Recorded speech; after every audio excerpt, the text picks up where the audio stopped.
You wake up in the morning and the mind is already moving. Before your feet touch the floor, you are somewhere else. Planning the day, reviewing yesterday, measuring what you have against what you think you should have. The body is here, but the mind has left the room. And in that gap, in that distance between where you are and where your thoughts have gone, something tightens in the chest. A low hum of unease that you have learned to call normal. Most people spend their entire lives like this.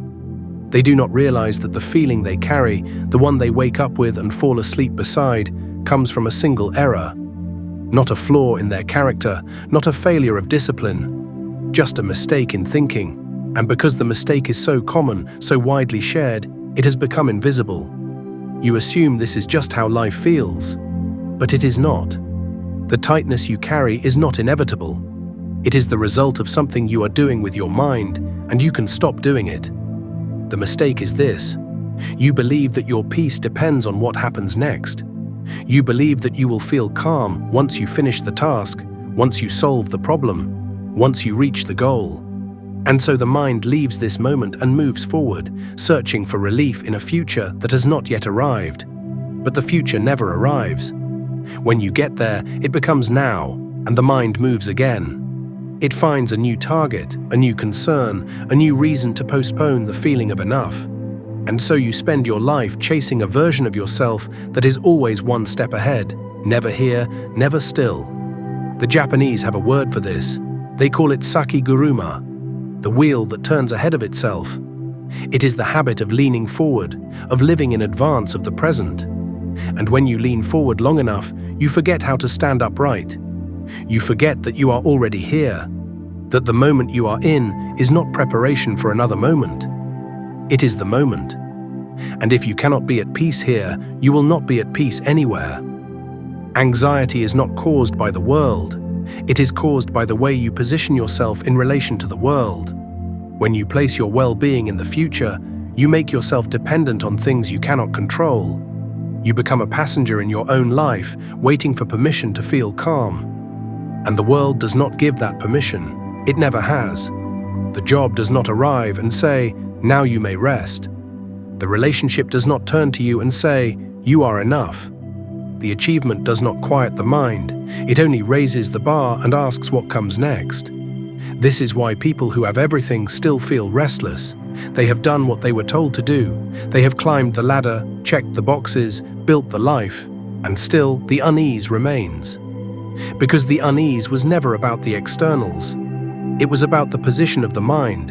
And no matter how much you acquire, if your mind is always leaning forward, you will never arrive.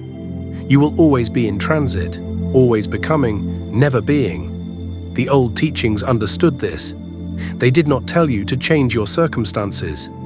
They told you to change your relationship with now. The Stoics spoke of it.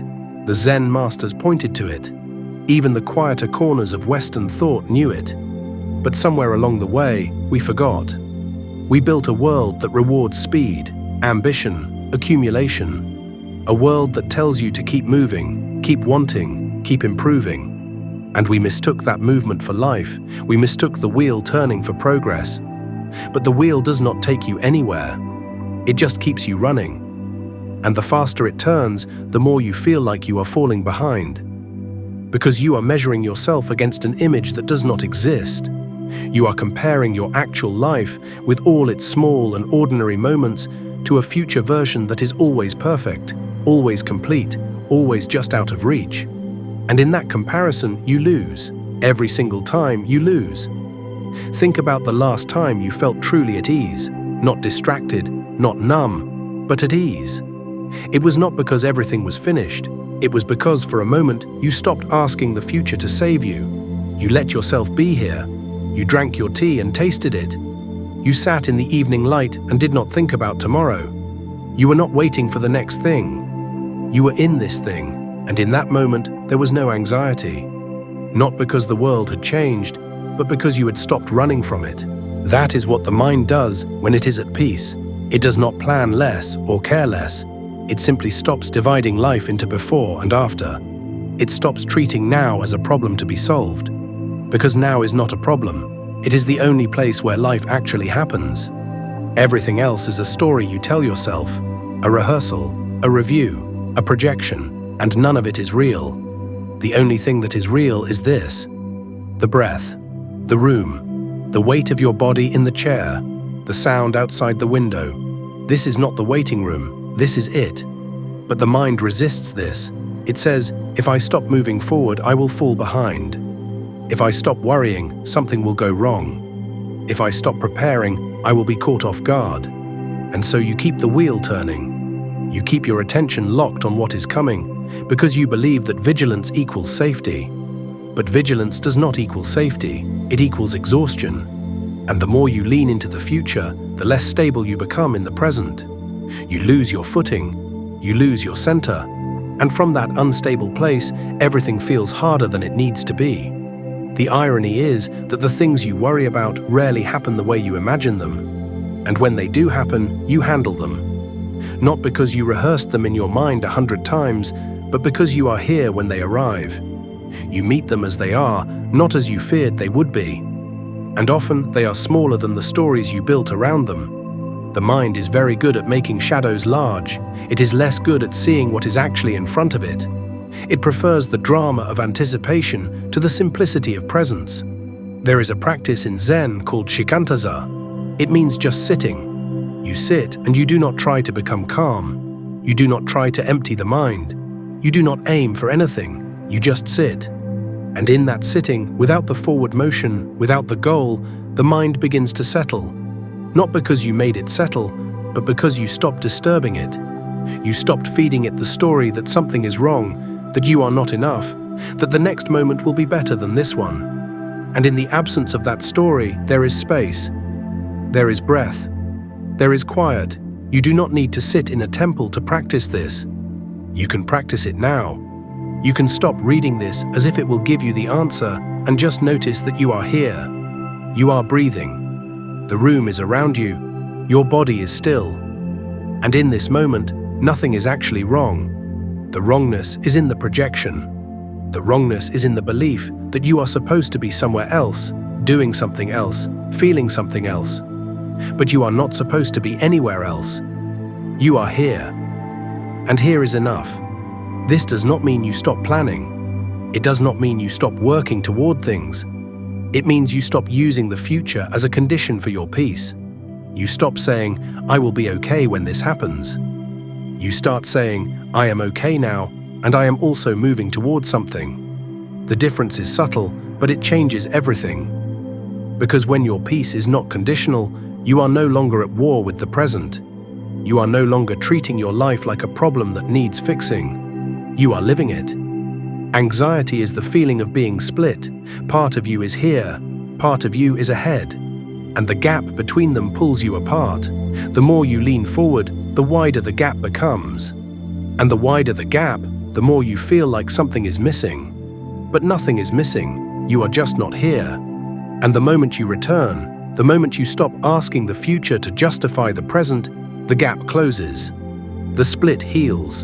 And what remains is not excitement, not intensity, not the thrill of progress. What remains is calm. Ordinary, quiet, unremarkable calm. And that calm is not nothing, it is everything. The world will keep turning. There will always be something to do, something to fix, something to pursue. That will not change. But you can change how you meet it. You can meet it from here instead of from some imagined future where you are finally ready, finally complete, finally enough. You are already enough. Not because you have achieved enough, but because enoughness is not a destination. It is a recognition. It is the moment you stop measuring and start seeing. And when you see clearly, you realize that the life you were waiting to start has already begun. It began the moment you were born, and it has been happening ever since. You were just not here to notice it. Consider how much energy you spend trying to control what has not happened yet. You plan for contingencies. You prepare speeches in your head for conversations that may never occur. You solve problems that do not exist. And all of that takes place in a realm that is not real. It is a simulation, a kind of mental theater where you are both the actor and the audience, rehearsing scenes from a play that is never performed.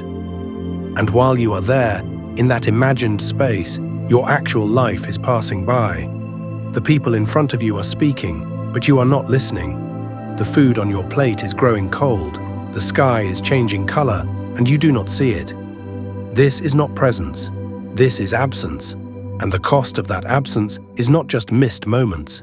It is the constant hum of anxiety that comes from being nowhere. Because when you are not here, you are not anywhere.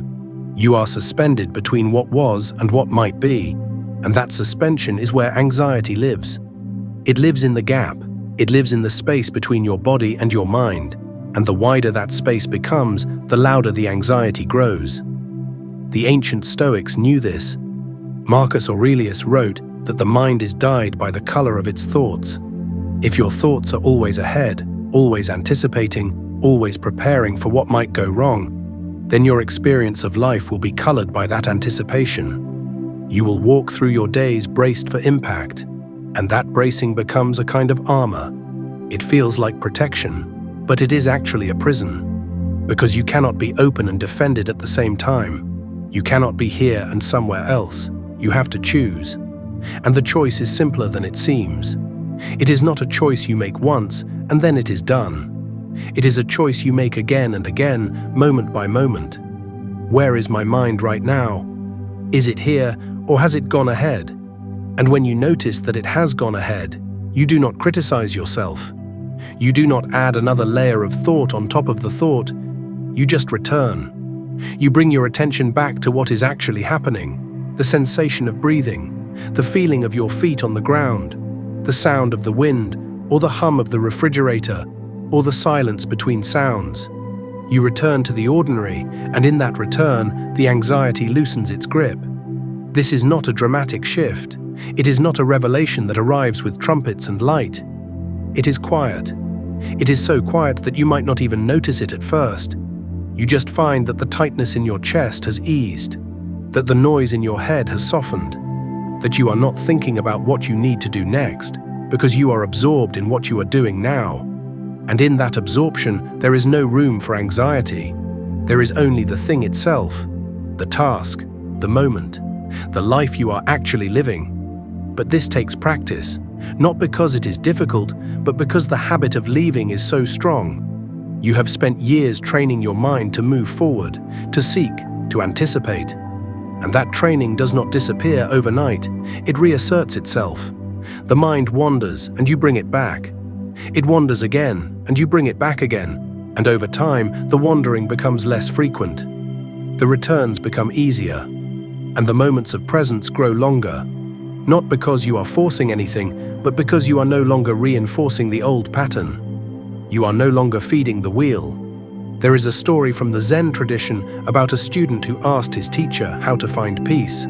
The teacher said, "When you eat, eat. When you walk, walk. When you sit, sit." The student was confused. He said, "But I already do those things." And the teacher said, "No. When you eat, you are thinking. When you walk, you are planning. When you sit, you are worrying. You are never where you are.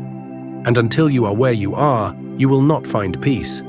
This is the teaching. Not a technique, not a method, just a reminder. You are here, and if you are not here, you are nowhere. And from nowhere, everything feels uncertain, everything feels fragile, everything feels like it could fall apart at any moment. But from here, from this actual moment, things are as they are, and as they are is manageable. It is always manageable. It is the projection into tomorrow or next week or next year that makes it feel impossible. So the question is not how to get rid of anxiety. The question is, where is your mind right now? Is it here or is it ahead? Are you living your life or are you rehearsing it? Are you tasting your tea or are you thinking about the next cup? And if you find that your mind is not here, you do not need to force it back. You do not need to fight it. You just notice. You notice that it has left, and you notice that you can return. Not because you have to, but because you can. Because this moment is not a punishment. It is not a waiting room. It is not the thing you endure until the real thing starts. This moment is the real thing. And when you stop running from it, you find that it was never the problem. You were. That is the one mistake. The belief that peace is somewhere else. the belief that you will feel better later, the belief that this moment is not enough. And when you see the mistake clearly, it loses its power. Not all at once, but slowly, gently, the way light comes into a room at dawn. And in that light, you see what was always true. You are here, you are breathing, you are alive. And that is not the beginning of peace. It is peace itself.